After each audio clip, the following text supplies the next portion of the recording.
But anyways, hello, welcome. Happy World Migratory Bird Day.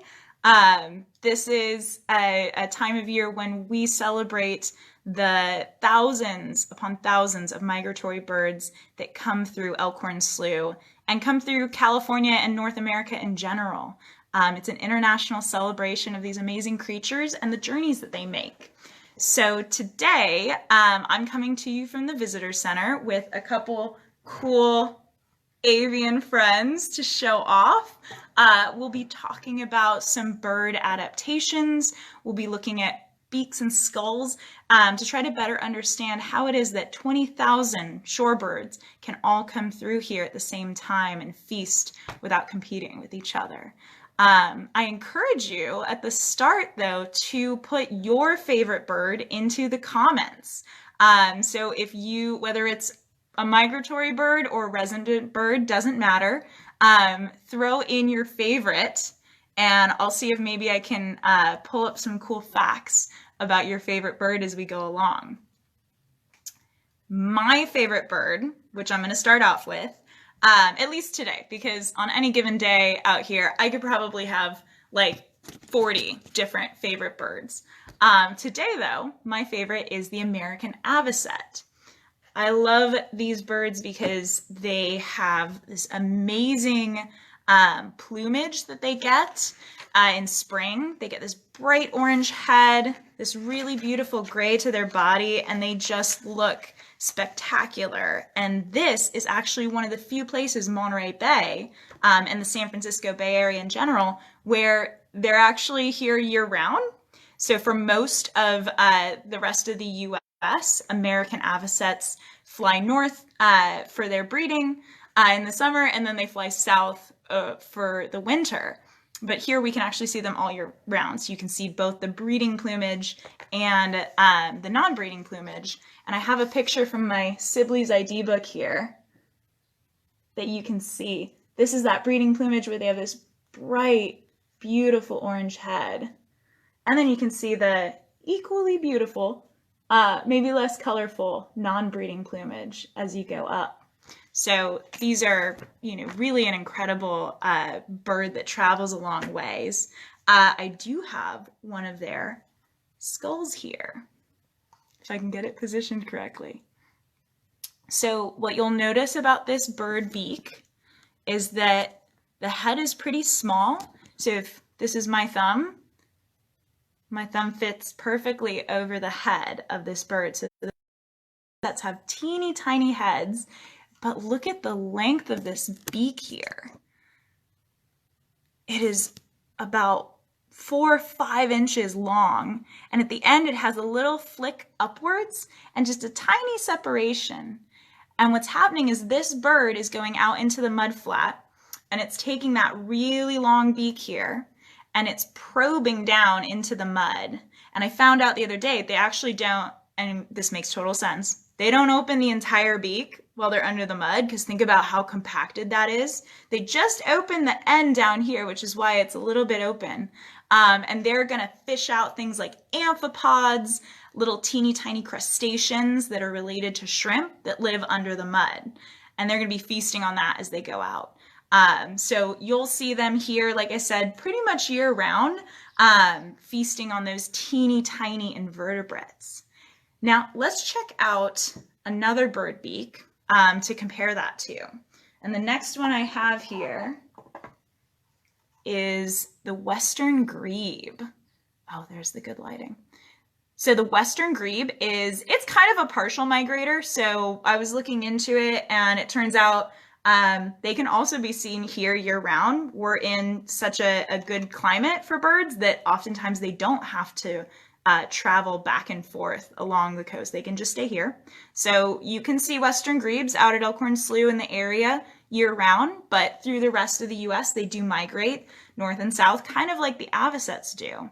So I was thinking, how is it that this bird and the American Avocet can both travel together along these migration routes, feeding at the same time of the year without competing for food? And the difference lies in their beaks. So if you look at this one's beak, it's a little bit thicker through the middle here. Their heads also, you'll notice, a lot bigger. And they've got kind of a sharp pointed end to it. So this bird is going to be eating fish. So if you've got an avocet that's walking around in the mud flats, eating teeny tiny invertebrates under the mud, it's not going to be competing with the western grebe, who's going to be out swimming and diving for fish that it can catch. So both of these two birds can exist in the same place at the same time without competing with each other. And that's how they can continue to follow the same migration routes along with the other thousands of birds that are out there. And that got me thinking, because I know of another bird that's not a migratory bird really, although there's some evidence that they do migrate in some places. But this bird that I'm thinking of is really iconic. We see it all over Elkhorn Slough. It is pretty much all over Northern America, and it has a very similar beak to this, albeit a little bigger. And if you haven't guessed, the bird is gray and blue, and it's actually sitting right behind me here. The great blue heron, this is a pretty big specimen that I've got that I'll pull a little closer. And I have one of their beaks here as well. It's a lot bigger than the other two. The great blue herons have the same shape beak as the grebes. This one's here, I'll slant them both so that they look a little more even. So even though this one's a little bit bigger, I kept thinking to myself, how can these birds both be in the same place at the same time? If this one's a resident and it's always here, and this one's often always here or always here, they're going to have to compete at some point because they're clearly both eating fish with these long spear-shaped beaks. So I decided to dig a little bit deeper, and I looked at their feet, and I have some artifacts here. This foot is from the great blue heron. You'll notice it's got really long, skinny toes to it. It's got all the same joints that you have in your fingers that you bend. They're just a little more elongated and, compared to me, a lot skinnier. And they've got little talons at the end. And the grebe's feet look entirely different. You notice that this grebe has almost like webbing. It's not fully webbed like a duck would be, but it's clearly got lots and lots of extra surface area around the toes, which would make it really easy to swim with. So this bird is probably going to be swimming more and walking less. In fact, grebes, when they get out on land and walk around, are a little awkward looking, but in the water they're amazing and can do really incredible movements. And this bird probably won't be swimming very often, but that wide spread out stance that these toes has actually gives the bird increased surface area as it's walking on the mud. So if you've ever walked in the mud and you've stuck in and sunk, and it's okay, I've done it too. Give us a like if you've ever gotten stuck in the mud, especially at Elkhorn Slough. If you get stuck in the mud, it happens. But it happens because all of your surface area, all of your body weight goes on just your 2 feet when you're standing still. And you'll notice next time you get stuck in the mud, hopefully it doesn't happen often, if you lay down on your belly and army crawl, you have an easier time getting out. And that's because you've taken all of this surface area of your body and you've spread it out over the mud instead of concentrating it in one place. So what this great blue heron does, and it already, these birds weigh about the size of a can of beans. They're not exactly really heavy to begin with, but they take their weight and they spread it out over these toes, and then they don't have to worry about about sinking into the mud because they're nice and spread out. So what this tells me as a naturalist is that even though these two birds have the same beak shape and probably are eating the same food, fish, their different feet tell me they're going to be in different areas. This western grebe, because it's a swimmer, it's going to be waiting until high tide when there's more water and more space to swim around and dive to feed on fish. And this great blue heron is going to be waiting for low tide when it can walk across the mud and catch fish from the fringe of the water side. So This is great if you're a bird because it means that you, again, don't have to compete even when you're eating the same food. It's not so great news if you're a fish. If you're a fish, it means you have double the predators, especially during migration seasons. But I think it's amazing how much you can learn from bird feet. And I'd encourage you all, again, if you're just joining us, my name's Ariel. I'm here at the Elkhorn Sioux Reserve celebrating World Migratory Bird Day with some live artifacts. If you have a favorite bird, whether it's migratory or residential or a pet that you own, throw that bird species that's your favorite in our comments so that we can share it with others. Now, one of the last birds that I wanted to share is a different kind of bird from these ones. So far, we've looked at what are called shorebirds. So things that are going to be associated with the water and the shoreline, things that are going to be out on the coast, swimming around or walking around in the mud. And I wanted to share a bird that's a type of raptor. And the raptor I'm going to share with you today is our peregrine falcon. And I'm going to move him around or her around. I'm not sure of the gender on this one. So peregrine, I found out, actually means wanderer. So these birds are literally like the definition of migratory birds. There's still some places like parts of California where we can see them pretty much all year round. But in a large part of North America, they migrate, and they migrate one of the longest distances of any North American bird. This bird, the peregrine falcon, flies from the Arctic tundra, which is up at the very top of Canada and Alaska. It flies from there all the way down to South America during winter, which means that this bird flies approximately 15,500 miles twice a year, every year. That's incredible. I mean, I'm a huge road tripper, but I cannot fathom putting that many miles on my vehicle every year for road trips. I mean, this is amazing that they can make this journey and that they can make this feat. There, you'll notice they have the very iconic raptor-shaped beak. This is the same kind of beak that things like our red-tailed hawks have. I've got one of those here. You can see how it's got that curve to the front of it, a really big space for the eye, which means that they have really good eyesight. And that curve allows them to kind of grab and hook into their prey so they can catch something and tear it apart. And you'll see these talons down here. And again, I've got the talons of a similar raptor, the red-tailed hawk, that I can show you a little more up close. These talons act kind of like a fork when you're eating food. They pin the food down, and then their beak can come in and act like the knife and tear it apart. So this bird can be incredibly good at eating meat or catching other birds sometimes, catching rodents that might be living out in the grassland areas like gophers, which I know some of us wish the peregrines would catch a few more of. And they can be really efficient at eating that food. And there's tons of different types of raptors, but I really wanted to highlight those peregrines today because, one, they're an incredible bird, and two, they are a migratory species, which is what we're celebrating here. I also wanted to highlight on the peregrine falcon, you can kind of see it on my specimen here. It's got the kind of looped wings at the top here, or kind of bent.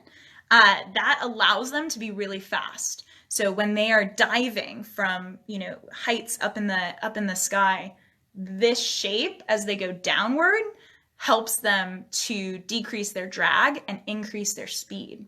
And so peregrine falcons have been known to go over 200 miles an hour.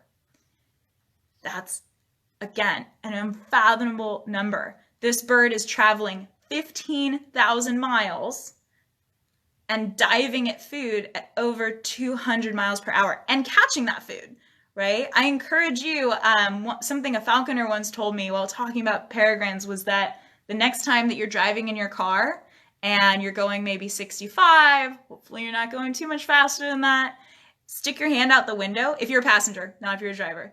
If you're a passenger, stick your hand out the window and just feel what that speed feels like on your hand, and know that this bird is going almost 4 times that speed and can still catch a pigeon that it sees in midair. Truly incredible. And there's literally billions of birds on the planet. There's hundreds of thousands of species. Many of them are migratory. We could go on and on about all of them because they're so special and they're so unique, and they really are what I think makes places like the Elkhorn Slough here unique, because we get to see them, and we get to see them on their migrations, and most importantly, we get to help them. So our scientists here at the Slough have a couple of different ways that they track populations. So one is every spring and every fall, so this time of year, our researchers and a team of volunteers go out and identify these birds in the mudflats, and they count quantities. So imagine you're out in the mud, maybe it's really quiet, and there are 20,000 birds in front of you, and you have to take a scope and some binoculars and figure out not only what different, but how many of each. I'm always astounded by the incredible talent of these researchers to be able to identify this stuff. But they go out and they find out that there are thousands using this area, and they track those populations every spring and fall. So they can see if there's been a bad year for birds, or if there's been a good year as well. We also go out and actually track nesting birds in our oak forest. So every spring we have birdhouses set up all over the place that researchers and volunteers go out and track and take data on, so that they can find out how the nesting success of some of these migratory birds and some of our resident birds are doing. So we're actively tracking birds, and I encourage you to pop over after this is done to the Elkhorn Slough Foundation's page. Our partner has been producing some videos from one of their sites, Porter Ranch, that has nesting western bluebirds. And you can see kind of that progress of birds going from eggs to little naked hatchlings to fluffier, more feathered out hatchlings. And every year we track that. And we now have over 20 years of data. So we can see trends, we can see patterns, we can see the way that potential climate change is affecting these birds. We can see the successes of restoration projects. And that data becomes really valuable and important. And this year for World Migratory Bird Day, we are encouraging other folks to go out and track stuff. So I encourage you to look into some of the ways that you might track birds, like our raptors, through things like eBird, which is a community science app driven by the Cornell Lab of Ornithology. And it's really excellent. You can go out, and even if you're just reporting the 2 birds, the 2 sparrows that you saw in your backyard, that data is valuable and used by scientists to continue to help protect these birds. And that's our goal here, is to make sure that these birds have space, like the Elkhorn Slough and other wetlands and other coastal areas and inland areas, to migrate through every year. We are really I like to say we're that awesome gas station and hotel combination that shows up when you are so tired on your road trip and you just want a break, and then like a mirage it appears, but it's not actually a mirage, it's there, and you can stop and get food and get rest and then get back on your journey. Places like the Elkhorn Slough, those are those rest stops, and they're really valuable for birds. So thank you for supporting us. And I encourage you, there's lots of other ways that you can support birds other than just tracking them in your backyard. So if you're watching and you do stuff for birds, say you put out bird feeders and make sure they're clean, maybe you've transformed your backyard into a native landscape, or you bought a duck stamp this year, which directly benefits wetland conservation, I encourage you to throw that idea into the comments so that other people can take inspiration from what you're seeing and what you're doing. And we can then build a network of people helping these migratory birds. And I do have a couple of comments in here, so I'll check them out. Sorry, my phone's got a different format than the laptop. Awesome. It looks like there's an 11-year-old and an 8-year-old who both enjoy birding. Hey, shout out to you two. That is awesome. You should definitely keep looking into birding and keep doing cool birding things, because there's so much that you can learn from watching these animals on the regular, whether you're watching them once a season or every day from your backyard. And it looks like they also have a great blue heron walking around their park. What food do they eat is a question. What food do great blue herons eat? Well, I'm not sure if you missed it, but we do have our great blue heron beak here. And you can see from that big, thick, kind of structured beak and the spear at the end, great blue herons are often eating fish. But they'll also eat small things. They're an incredible, what I call a generalist, which means that they'll eat pretty much anything that they can fit in their mouth. That's like me, right? I'll eat anything. I don't care what it is. I'm not a specialist. So great blue herons, when they're hanging out in the mudflats here at Elkhorn Slough, they're probably eating fish. They're probably eating little ghost shrimp. They may be eating some of the fat innkeeper worms that are in the mud. But when they can't access that habitat at high tide because it's not easy for them to walk out on, the great blue herons will actually come up to the grasslands that are just outside me right now, and they'll hang out by the pond and they will eat frogs, salamanders.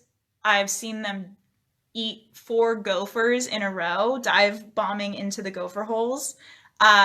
They'll eat pretty much anything, like I said, that'll fit in their beak. So if you have great blue herons in your backyard, if it's a grassy area, if it's a pond area, they're probably eating something that's in the pond. But if it's a grassy area, they're probably eating gophers for you. They're kind of a natural pest control that way, which is really nice. Awesome. Well, if you have a question, definitely throw it in the comments. We can answer it in real time.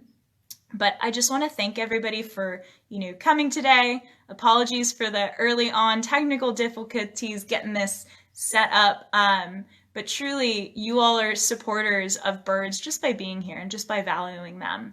And we want to encourage you to keep valuing these migratory birds and the splendor that they give to us, because they really make this place an amazing sight to visit. And with that, I'd actually like to take you outside for a minute to close, because you can hear several migratory birds, the swallows, flying up above us. So let's head on outside.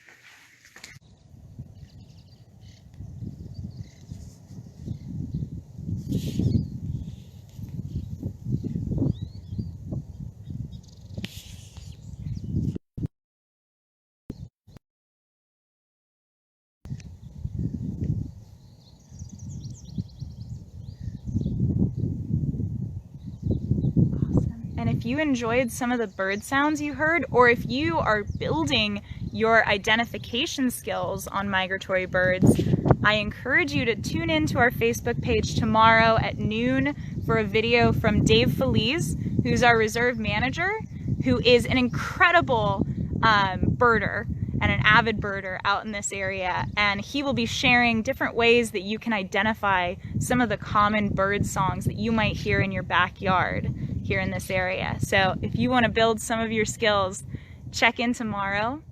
And from all of us here at the Elkhorn Slough Reserve, have a happy World Migratory Bird Day.